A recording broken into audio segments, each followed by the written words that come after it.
with special guests, including one of Australia's most popular actors, Craig McLachlan, Colin Carpenter himself, Kim Gingell, Steve Vizard, and Fast Forward's Pixie Ann Weekly, two-time Gold Logie winner Denise Drysdale, Oscar-winning actor Ernest Borgnine, 1990 Oscar nominee Pauline Collins and her husband, actor John Alderton, international Aussie star Sigrid Thornton, the star of America's latest box office smash, John Travolta, and arriving soon, the megastar from Moonee Ponds, Dame Edna Everage.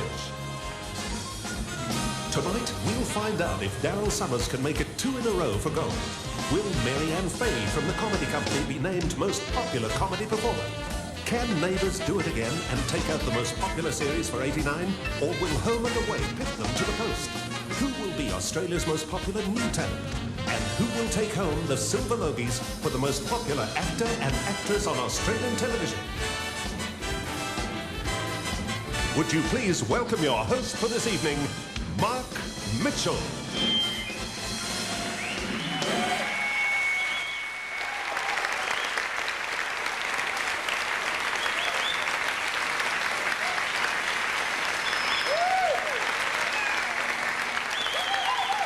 Good evening. Yes, I'm Mark Mitchell. It's lovely to see you, and it's lovely to be seen by you. Welcome to the ballroom of the Hyatt on Collins, which is actually on Russell, which is why I missed the entree. Welcome to the television industry's night of nights. Now, I say industry, but of course we're not an industry so much as a family. I can feel the love in the room.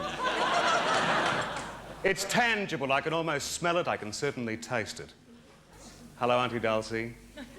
Hello, cousins. We even have our own Uncle Sam. Like any family, we share a deep concern for each other. We delight in each other's successes. Indeed, if 2 words can best exemplify this family feeling we have and share and enjoy so much, those words are love and respect. Of course, like any family, we have our squabbles from time to time, mostly inspired by McNair Anderson, who, let's face it, have a lot to answer for. But during the next 2.5 hours, we'll be presenting awards for the most popular shows and personalities of 1989, voted by you at home. And we'll be presenting Outstanding Achievement Awards, voted by panels of our family members. Before we get down to the awards themselves, we thought that as a new decade is underway, it would be appropriate to take a moment to reflect on the past. For over 30 years, Logies have been presented, programs, and in particular, personalities have come and gone, and many more have gone and come back again, and again, and again. And many of them are here tonight on the catering staff.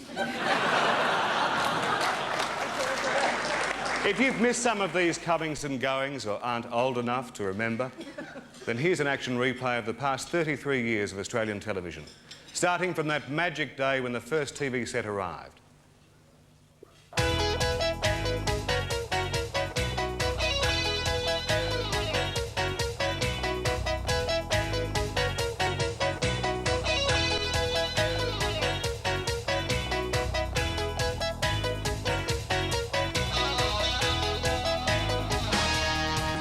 Good evening and welcome to television. Bruce Gingell says hello, IMT the Tarak Show, Bob Dyer's Picker Box, Graham Kennedy, Happy Hammond, Desmond Tester, TV dinners made by Vesta, Grandstand, Bandstand, Little Jerry G, JOK the Wild One, Terry Dear the Mother One, Jack leaves it to the girls, Rolling Stones and Malcolm Cells, High Jinks, Melbourne Cup, Keep Your Son Inside Up, Tommy Hanlon, D'Lo Daly, Give the Wheel a Good Twirl.